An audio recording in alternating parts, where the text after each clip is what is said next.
welcome to Hedrick Alpha Measures. Kita harap kalian tidak merasa canggung dengan cara kita mengangkat tangan, melompat, menyanyi, atau mendengarkan bahasa-bahasa yang mungkin asing bagi teman-teman. Karena kami percaya bahwa lagu dapat membangkitkan iman dan itu merupakan ekspresi kita mengasihi Tuhan. Alpha Measures adalah tempat untuk orang yang tidak sempurna. Jadi kalau di antara Anda ada yang punya kawan atau keluarga yang tidak sempurna, Anda bisa ajak mereka untuk bersama-sama terhubung lewat ibadah online ataupun hadir ibadah onsite. Di Alpha Measures kita berusaha membangun suasana yang antusias dan semarak dalam setiap ibadah, baik onsite maupun online. Sehingga kita sangat mengajak Anda untuk berpartisipasi dan responsif dalam ibadah ini. Feel free untuk ikut bertepuk tangan, mengangkat tangan, tersenyum, dan menikmati apa yang sedang berlangsung. Berikut ini ada informasi yang baik untuk kita perhatikan. Nah, buat kalian yang muda dan berenergi, bulan September kita ada acara Youth Conference, ada guest star Raquel Lewi. Catat ya tanggalnya, tanggal 21 September kita akan party bersama selama 1 hari. Dan akan ada workshop, party night, dan game seru-seru lainnya seperti badminton, e-sport, dan juga lomba vokal. So, tunggu info selanjutnya ya. Mari kita siapkan diri kita untuk diinspirasi pesan yang akan sangat membangun kehidupan kita. Enjoy the rest of the service. God bless you. Halo semuanya, welcome di Alpha Omega Church Teens Online Service. Aku ucapin welcome buat teman-teman yang pertama kali tuning in sama Alpha Omega Church dan orang-orang yang mungkin teman-teman yang sudah sering banget gabung sama kita. Welcome banget buat kalian semua. Selalu seneng bisa ngobrol secara online sama kalian kayak gini dan hopefully di suatu hari nanti kita bisa bertemu secara langsung. Dan aku nggak bosen-bosen buat ngingetin kalau Alpha Omega Church adalah tempatnya orang-orang yang tidak sempurna. Tapi kita di sini bersama-sama belajar untuk selalu mau untuk disempurnakan oleh anugerahnya Tuhan. So, di hari ini kita akan membahas judul yaitu Be Wise with Time. Be Wise with Time. Kita ngomong sama-sama yuk, 2, 3. Be Wise with Time. Nah, aku bakal mulai firman Tuhan hari ini dengan sebuah artikel dari Business Insider. Ditulisnya kayak gini, orang-orang yang tidak bijak itu touch their phone itu selama 2600 kali. Orang-orang yang nggak bijak itu adalah orang-orang yang memegang handphonenya itu 2600 kali. Could you imagine that guys, kayak seberapa banyak aku megang HP ku dalam sehari? Apakah sampai 2600? Dan ada yang lebih parah lagi, orang-orang yang sangat tidak bijak adalah orang yang touch their phone itu 5.400 kali. Maybe you guys now kayak berpikir, berapa kali ya aku megang handphoneku dalam sehari? Berapa kali ya aku megang handphoneku dalam 1 hari ini? So, don't worry. Kalian itu adalah tipe orang yang mana? Yang 2.600 atau 5.400? Tapi di sini kita akan belajar, pembahasan di AOC ini kita akan belajar bahwa God wants to build you better, God wants to make you a better person. So, kita mau belajar sama-sama, kita mau belajar supaya kita bisa jadi orang yang lebih bijak. Nah, apa sih yang bisa kita pelajari dari kutipan artikel di atas? Yang pertama, time is important. Time is important. Time is a limited resource and it's constantly running on empty. You cannot stop using it and you cannot find more of it. But you need it to do absolutely everything. Waktu itu kosong, waktu itu nggak ada artinya, tapi kamu butuh waktu dan kamu harus membuat hal-hal yang hebat setiap saat, setiap waktu. Kamu harus bisa membuat sesuatu yang hebat setiap waktunya. Nah, ada satu orang hebat, namanya itu Benjamin Franklin. Dikutip orang-orang dekatnya, dia itu hitung waktunya. Setiap menit, tiap jam, itu digunakan sebaik-baik mungkin, seefektif mungkin, sebijak mungkin. Sehingga waktunya itu bisa jadi hal-hal yang hebat. Waktunya itu bisa jadi hal-hal yang bijak, jadi hal-hal yang lebih efektif lagi.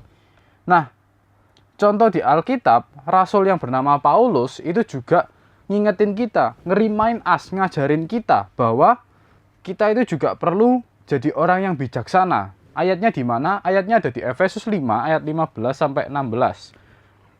Karena itu perhatikanlah dengan seksama bagaimana kamu hidup. Janganlah seperti orang-orang bebal, tetapi seperti orang arif. Dan pergunakanlah waktu yang ada karena hari ini adalah jahat. Buat kalian yang nggak tahu, arif itu apa? Arif itu bijaksana. Mungkin kita bisa lihat dalam versi Inggrisnya, yaitu look carefully then how you walk, not as unwise but as wise, making the best use of time, because the days are evil. So, hari-hari ini adalah jahat, hari-hari ini adalah buruk. Paulus ngingetin, pergunakanlah waktumu dengan bijak karena hari-hari ini adalah jahat. Nah, hari-hari ini itu jahat, kamu digoda. Kamu mungkin diajakin temanmu pergi, diajakin temanmu nongkrong, sehingga kamu nggak fokus sama tujuanmu. Hari-hari ini adalah jahat. Kamu dialihkan sampai kamu nggak bisa tuntaskan tugas-tugasmu. Nggak bisa tuntaskan panggilanmu. Hari-hari ini adalah jahat. Kamu ditekan oleh dunia, sampai kamu nggak bisa berubah untuk Tuhan. Kamu hari-hari ini adalah jahat. Kamu dibuat malas sampai kamu ngerasa selalu nggak ada waktu. Buat Tuhan, buat orang tua, buat orang-orang di sekitarmu, kamu sampai ngerasa nggak ada waktu. Karena hari-hari ini adalah jahat. Paulus tell to us bahwa ada different between unwise versus wise. Bedanya orang yang bebal dan orang yang bijak. So, unwise people will say, nggak ada waktu. Tapi wise people gonna say, I will manage time wisely. Orang bebal juga bakal ngomong, many excuses. Tapi kalau orang yang bijak, aku bakal prioritize timeku, aku bakal manage waktuku. Terus orang bebal juga ngomong, blaming others, kayak ngehina orang lain, ngehujat orang lain. Tapi kalau orang yang bijak, God help me to focus. Unwise people nggak berubah dengan waktu yang ada. Tapi orang yang bijak, God help me to be fruitful dengan waktu yang Tuhan kasih. Orang yang nggak bijak bakal use their time for nothing yang iblis suka. Tapi orang yang bijak bakal ngelakuin yang Tuhan suka. Yang Tuhan udah perintahkan. Yang Tuhan udah perintahkan. Itu adalah orang yang bijak. So, be wise with time because time is important. Be wise with time because time is important. Kita mau ucapin kalimat ini sama-sama. 2, 3. Be wise with time because time is important. Be wise with time because time is important. So, apa yang kita bisa lakukan to be wise with the time? Aplikasinya apa? Yang pertama, define your target. Define your target. Seringkali dalam hidup, without target yang jelas, kita itu hanya mengalir aja. Kelihatannya bener ya. Sampai sini kelihatannya bener. Hidupku itu mengalir aja. Tuhan mengarahkan kemana, yes aku ngikut aja. Kayaknya bener, rohani banget ya. Rohani banget. Sampai sini kayaknya kedengerannya baik banget. Beneran rohani banget. Jawabannya seakan-akan kayak, wih keren. Hidupnya ini selalu fokus sama Tuhan. Lurus banget. Waduh. Tapi we need to define the target. Kita harus punya targetnya. At the end of the day, what's your target? At the end of the month, what's your target? At the end of the year, what's your target? Sering banget kan di akhir-akhir tahun biasanya kita disuruh nulisin plan yang harus diubah selama setahun ke depan. Apa yang sudah tercapai atau apa yang belum tercapai. That's your target, guys. Nah, kamu bisa tulis targetmu. Dr. Gil Matthew pernah cerita, orang yang nulis targetnya 42% rata-rata mencapai targetnya. Dan orang yang nulis targetnya dengan bijak, dengan waktu yang benar, 78% akan mencapai targetnya. So, kamu perlu libatkan Tuhan, gimana kamu bisa berhikmat dengan waktu. Apa targetmu buat sekolah? What's your target? My talent, what's God target for your ministry? Yesus cuma 33 tahun hidup di dunia, dan dia tidak buang-buang waktunya. Dia memaksimalkan waktu yang ada, sehingga 33 tahun dalam hidupnya, dia finish the Father's will in his life. So kita harus maksimalin, dan kita nggak boleh cuman ngikutin alir aja, biarkan yang lain bekerja buat aku. Enggak, semuanya juga perlu usaha dan perlu target. Habis itu yang kedua, apa yang harus kita lakukan? Distance the distraction. The best way to increase your focus is to decrease your distraction. Kita mau baca kalimat ini sama-sama. The best way to increase your focus is to decrease your distraction. Nah, ada dua macam gangguan. Yang pertama itu adalah ganggu pikiran, dan yang kedua adalah ganggu kesempatan. Ganggu pikiran ini apa? Ganggu pikiran ini yang membuat pikiran kita nggak bisa fokus, yang membuat kita memikirkan mau mikirin yang A tapi kita malah mikirin yang B, jadi kita susah fokus. Contohnya, selesaiin tugas malah cemas sendiri, malah takut-takut sendiri, khawatir sendiri. Itu cuman kayak aduh ini penting nggak ya, ini kayak gini nggak ya. Makan waktu. Harusnya selesaiin pelayanan, pikirannya terganggu. Apa kata orang tentang aku? Apakah ini baik buat orang itu? Terus ganggu kesempatan. Tidak semua kesempatan itu dari Tuhan. Tidak semua kesempatan itu perlu kita responi. Jadi banyak hal yang mengganggu kita untuk mengambil kesempatan tersebut. Tim gembala di AOC, TG di AOC, sering ikut conference untuk belajar. Makin kesini, makin banyak undangan conference. Tidak semua kesempatan itu perlu diresponi. Akhirnya kita harus doa dan memilih conference mana yang Tuhan mau buat kita pelajari. Nah, contoh, ada yang pernah workout di sini atau kayak sekedar fitness or gym, bawa barbel, otot kita mungkin awal-awalnya nggak terbiasa ngangkat-ngangkat beban, pasti sakit banget, pasti nggak enak. Tapi kalau udah terbiasa, malah kita jadi lebih kuat, bisa angkat lebih, kita malah bisa lebih ngelakuin apapun. Semua dengan otot, disiplin, waktu, kita doa sama Tuhan, dengan bijak dengan waktu. Awal-awalnya ngerasa capek, awal-awalnya kok susah, aku harus fokus terus. Tapi tanpa disadari, kita makin terbiasa dengan yang namanya disiplin waktu. Jadi orang yang bijak, kita jadi bisa accomplish more dari biasanya. Kita bisa jadi lebih terarah dan bisa jadi dampak yang lebih besar buat orang-orang di sekitar kita. Bisa jadi berkat juga. Contoh seperti orang yang di atas. Orang yang tidak bijak adalah orang yang memegang HP-nya 2600 kali. Lebih parah lagi malah 5400 kali. True success is not about doing more. True success is doing more of what matter. Contohnya Tuhan Yesus udah ngelakuin sesuatu yang sangat berarti, distance the distraction, ngejauhin segala gangguan, ngejauhin segala cemasnya dia waktu dia di Taman Getsemani berdoa, tapi tetap dia ngelakuin yang terbaik, ngelakuin semuanya untuk kita, supaya 33 tahun dalam hidupnya itu berarti buat kita sekarang ini, kita bisa hidup di dunia sekarang ini. Habis itu yang ketiga, apa yang harus kita lakukan? Obsess about the process, not just the result. So, you don't get result by focusing on the result. You get result by focusing on the action that get result. So, jangan ngelihat hasilnya, tapi prosesnya. Prosesnya kayak gimana. Contoh waktu pandemik, nggak ada yang bisa kontrol situasi atau hasilnya. Waktu pandemik ada bisnis yang merosot, ada yang naik. Artinya we cannot control economy, we cannot control competition, but you can control your attitude, your effort, your action, and your focus. Contoh, we young people ada yang fokusnya cari cuan. Gak apa-apa di usia muda kita fokus on experience, grow in our skill and knowledge and etc. Karena banyak anak muda ada yang kerja nawarkan dirinya tinggi tapi skill, knowledge, experience-nya nggak ada. So, siapa yang easily tired mentally, easily tired with emotional? Young people karena belum punya otot yang disiplin, waktu yang kuat. Aku juga dulu gampang banget capek secara mentally dan capek banget secara pikiran. Dan hari-hari ini pun jujur banget capek secara mental, capek secara pikiran dan semuanya. Capek banget. Tapi I'm enjoy the process. Why I'm enjoy the process? Karena aku punya target dan aku tahu Tuhan pasti akan menyertai aku.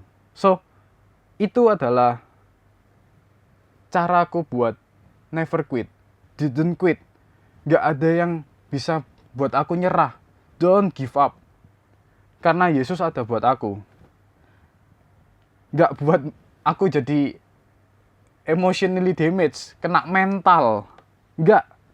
Tapi aku try my best. Buat yang terbaik apa yang bisa aku lakuin. Dan Tuhan udah ngelakuin itu. Tuhan udah kasih yang terbaik buat kita. Kasih yang luar biasa buat kita. Supaya dia bisa nebus dosa kita dan semua orang yang ada di dunia ini. Success is not achieving the goal in the future. Success is pursuing the process today. Conclusion, wanna be wise with time. Bayangin kalau kita define our target, distant the distraction, and obsess about the process. So we need to make our target in our life. Apa sih impian kita? Apa sih visinya kita? Apa yang kita mau? Kita harus tahu. Buat targetnya itu nggak cuma melulu hidup itu cuman ya mengalir aja. Loh, buktinya investasi zaman sekarang cari cuan kripto itu cuma naruh uang terus uangnya bisa naik. Nggak segampang itu. The way you get your money itu juga kerja keras. Siapa caranya kamu mendapatkan uangmu itu juga kerja keras. Waktu kamu nerjunin uangmu di kripto, di investasi, di saham, dimanapun, itu juga bakal naik, bakal turun. Nggak selamanya bakal naik. You need to learn how market works. So, belajar. Define the target. Distance the distraction. Apapun orang yang blaming kamu, semua orang yang hina kamu, semua orang yang kayak gini, kayak gitu, kayak gini. Just focus on your target. Kayak Tuhan Yesus 33 tahun dalam hidupnya. He's focus on his target. Fokus ke targetnya. Dan obsess the process. Jangan mikirin resultnya. Oh iya, hasilnya bakal kayak gini. Waktu kepentok, kena masalah. Wah, rasanya nggak bisa ini aku kayak gini terus. Pikirin prosesnya, lihat prosesnya. Oh, aku harus kayak gini. Aku harus bekerja kayak gini. Oh, aku perlu Tuhan kayak gini. Jangan sampai kalian kepentok, kena mental. Tapi fokus bahwa Tuhan itu punya target. Tuhan bekerja dalam prosesnya kalian. Tuhan bekerja dalam disiplin waktunya kita. Be wise with our time. So, tetap be wise dalam waktunya kita. Harus bisa kontrol sana sini. So, you will be a wiser time. Siapa yang mau lebih bijak dalam waktunya, dan siapa yang bakal masih megang HP-nya 2600 kali atau lebih hari-hari ini, ya, it's your decision is yours. But hopefully you guys can be a wise person, jadi orang yang bijak dalam waktu supaya bisa sukses dalam whatever you do. Semuanya bisa sukses dan tentunya Tuhan selalu berperkara lewat apa yang teman-teman kerjain. Oke, itu aja firman Tuhan hari ini. Kita bakal ngakhiri firman Tuhan hari ini dengan berdoa. Mari kita bersatu dalam doa. Bapa yang di surga, terima kasih buat firman-Mu pada hari ini, your message God. But today we'll learn about how to be a wise person. Ajari kami pribadi lepas pribadi ya Tuhan, agar kami jadi orang yang lebih bijak lagi, lebih wise lagi, lebih bisa ngontrol waktu kami ya Tuhan. Ajari kami to define our target, and we need to focus on the process Tuhan. Dan kita nggak mau juga dengerin omongan-omongan orang lain ya Tuhan. Ajari kami selalu buat fokus sama targetnya kita, belajar buat ngejelasin ya Tuhan proses-prosesnya gimana dalam hidupnya kita.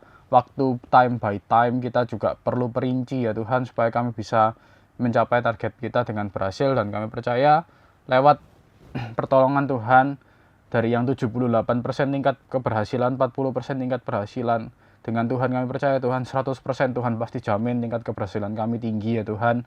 Dan kami naruh semua kehidupan kami ke dalam tangan kuasa-Mu.